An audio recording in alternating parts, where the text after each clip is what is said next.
అందరికీ నమస్కారం. కొన్ని సమస్యలకి సమాధానమే దొరకదు. అది ఎక్కడ సమాధానం దొరుకుతదంటే పరికరాలను ఎతుకుతాం, దేవుళ్ళని ఎతుకుతాం, నేచర్‌లో చాలా ఎతుకుతా ఉంటాం. కానీ సమస్యలకి పరిష్కారం అనేది దొరకదు. నిజంగా సమస్యను గుర్తించడమే వైద్యం. అసలు ఏదైనా సమస్య వచ్చిందంటే అది ఎందుకొచ్చిందో తెలుసుకుంటేనే వైద్యం అవుతది. దాన్ని డయాగ్నోసిస్ అంటారు. దాన్ని హేతు అంటారు కారణం. ఒక రోగం వచ్చిందా? లేకపోతే ఒక వ్యాధి వచ్చిందా? లేకపోతే దాని ఇబ్బంది జరుగుతుందా? దానికి కంపల్సరీ మనం చేయాల్సిందేంటంటే హేతు. ఆ కారణం కనుక్కోవాలి. అలాంటి కారణాల్లో భాగంగా వైద్యంలో మొట్టమొదటిగా ఉండేదేంటంటే నాభి. అంటే ఇదొక తొలి మనం నోరనమాట. అంటే అమ్మ కడుపు నుంచి మనం కొంచెం పెరిగాం గదా! అది కారణం ఇది నాభి. సో, నాభి అనేది ఎలా ఉంటదంటే ఒక క్లాత్ ఇలా పరుచుకొని దాని మధ్యలో లేపితే ఎక్కడైతే సెంట్రాయిడ్ ఉంటదో అక్కడి నుంచి చానెల్స్ ఎలాగైతే చివర్లుంటాయో అట్లా మొత్తం అంతా నాభి చుట్టూ ఉండే ఆర్గాన్స్ అన్నీ సెట్ అయితున్నాయి. 4 ఛానెల్‌గా మొత్తం 72,000 నాడులు మొత్తం అక్కడి నుంచి స్టార్ట్ అవుతాయి. ఒక సాలి గూడు ఏదైతే సెంటర్ ఉంటదో అట్లా తయారవుతది నాభి.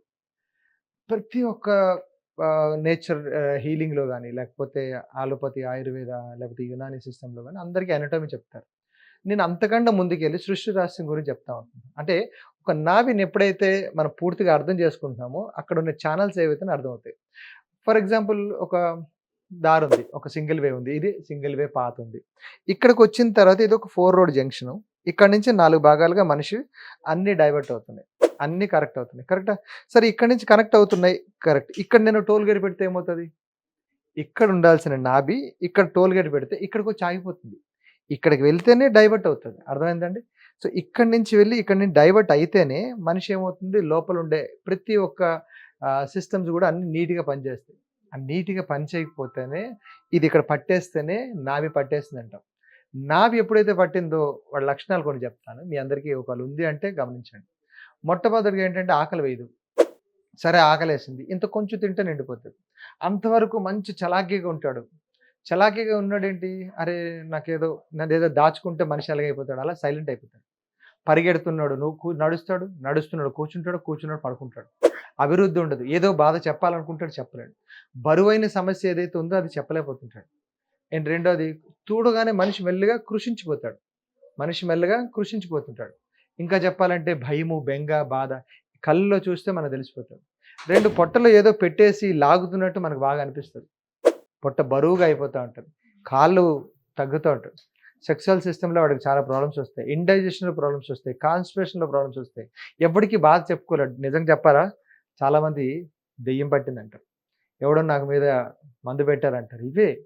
నిజానికి దానికి లోపలున్న విషయాలు మనం తెలుసుకోకపోతేనే పెద్ద ప్రాబ్లమ్. అది ఎందుకొచ్చింది నిజానికి? ఇది ఎందుకు కారణమేంది? ఇది చాలామంది ఏ తరహా ఉండే మనుషులకి అర్థమవుతుందంటే, ఎవరైతే కాయ కష్టం చేశారో వాళ్ళకి అర్థం. సరే ఈ టాపిక్ ఆపి ఇంకో టాపిక్‌లోకెళ్దాం. ఇక్కడేమైందంటే తాత మంచిగా గుడ్డ కట్టుకొని ఇట్లా తలగుడ్డ ఏదైతే ఉందో నడుము కట్టి ఒక 50 కేలు బస్తా ఇలా పట్టి మీదన యేసుకుంటాడు. యేసుకుండేవాడు. అప్పుడేంటి ఇక్కడ లాక్ అయ్యేది. కింద నుంచి ప్రెషర్ అవ్వకుండా ఇలా పట్టి లాగి లాక్ అయ్యేది. అమ్మ ఏం చేస్తది? అప్పుడు లంగా నాడాలుండేవి. లంగా గట్టిగా లాడాలేసుకొని, కుచ్చులేసుకొని పొత్తి కడుపు దగ్గర కుచ్చులేస్తారండి. కుచ్చులేసి నొక్కుతారు. నొక్కి పెట్టడం వల్ల ఆవిడకి ఏం ప్రాబ్లమ్ కాలే. ఇప్పుడు తరహాలో జీన్స్ వచ్చేసినియి, ప్యాంట్‌లొచ్చినియి, రెడీమేడ్ ప్యాంట్‌లొచ్చినియి గాబట్టి, అవి వాటి వల్ల ఏమవుతుందో తెలుసా? బరువెత్తినప్పుడు అని ఎత్తుతాం గదా! ఆ ఎత్తినప్పుడు పొట్ట లాగేస్తది. నిజానికి ఏ పరికరానికి ఇది అందదు. దానికి ఎవ్వడు గుర్తించలేడు. ఎవరైతే ఈ వైద్యంలో ఉండి, ఎవరైతే ఈ మర్మ వైద్యం ఉండే వాళ్ళకి క్లియర్‌గా వాడు నడిచినప్పుడు అర్థమైపోతది. ఇదేం దెయ్యం పట్టింది గాదు. ఇదేంటి అడ్వాన్స్‌గా ఉండేది కాదు. కేవలం సిస్టమ్ లోపల వాడు ఏ రోజు ఓ రోజు బరువైన పరికరం లేకపోతే ఏదో ఒకటి ఒక పక్కన లేపడం వల్ల ఇయన్నీ జరుగుతాయి. గుండె పట్టేస్తుంటది. ఇండైజెషన్ ప్రాబ్లమ్స్, ఆకలి అనిపించదు, చిరాకులు పెరిగిపోతుంటాయి. ఇవన్నిటికి కారణాలు నాభి పట్టడం. లాంగ్ బ్యాక్ ఉండే బట్టల విధానంలో గాని వాడు తుండుగుడ్డ పైనుందనుకోండి ఒక రకమైన పని. గుడ్డ పైన భుజం మీద ఉన్న ఒక పని. నడుము కట్టాడంటే ఒక పని. అలా ఉండేది. కానీ దీన్ని తెలుసుకోవాలంటే మార్గాలేంటి? ఎక్కడైతే నాభి ఉందో, ఆ నాభిని పైన, కిందని అర్థం చేసుకొని దాన్ని సెట్ చేయాలి. దానికి సెట్ చేయాలంటే మేమేం చేస్తామంటే పొట్టలు క్లీన్ చేస్తాం. అంటే కిందనున్న ప్రేగుల్లో ఉండే మలం తీస్తాం. పైనున్న గ్యాసెస్ ఏవైతే ఉన్నాయో అవి బయటికి తీస్తాం. సో, తేవగానే ఏమవుతుంది? పొట్ట ఖాళీగా అవుతది. మెత్తగా అవుతది. సో, ఎప్పుడైతే నాభిని కట్టి పెట్టామో ఆటోమేటిక్‌గా ఏమవుతుంది? అది లాక్ అవుతుంది. దాని తర్వాత ఏ ఆహార పదార్థాలు తినాలి? ఎలా ఉండాలి? ఎటు పడుకోవాలి? ఎటు కూర్చోవాలి? అన్ని సమస్తం అందులో ఉంటాయి. సో, దయచేసి అర్థం చేసుకోండి. ఇది ఎటువంటి మాయలు గాని, లేకపోతే మంత్రాలకు గాని ఎళ్ళేది కాదు. చాలా ఊర్లో ఉన్న వాళ్ళందరూ చాలా ప్రాబ్లమ్స్ అవుతున్నారు. ఆడపిల్లలైతే ఇంకా ఎక్కువ ప్రాబ్లమ్స్ అవుతున్నారు. ఏంటవుతున్నారంటే తెలీదు. భర్త దగ్గర వస్తే ఈవిడ పారిపోతది. అత్తమ్మ పని చెప్తే చేయలేదు. ఇట్లాంటివన్నీ ఎన్నో ప్రాబ్లమ్స్ పడుతున్నారు. ఇది ఎందుకో తెలియక చాలామంది ఏమవుతున్నారు, నేను చచ్చిపోతానంటారు. అరే ఏదైనా ఒక రిపోర్ట్ వచ్చి తప్పు, ఒప్పు ఉంది. నా లివర్ పోయిందో, కిడ్నీ పోయిందో ఏదో ఒకటి చెప్తే బావున్నంటారు. కానీ ఏమి లేదు అది. ఏం జరగదసల. తెలియకంటే మనిషి కృషించిపోతున్నాడంటే కుట్టు జారింది, నాభి జరిగిపోయింది.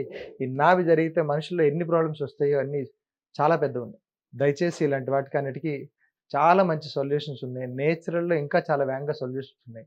ఇవన్నీ మనం తెలుసుకోవాలి. తెలుసుకుంటే ఆటోమేటిక్‌గా ముందుకెళ్తాం. అవి ఎలా తెలుసుకోవాలో పరికరాలు వాడతామా? లేకపోతే దానికి ఏవైనా మర్మ చికిత్స పట్టి లాగుతామా? గురువుల దగ్గరికెళ్ళి నేర్చుకుంటామా? ఇవన్నీ చాలా విషయాలున్నాయి.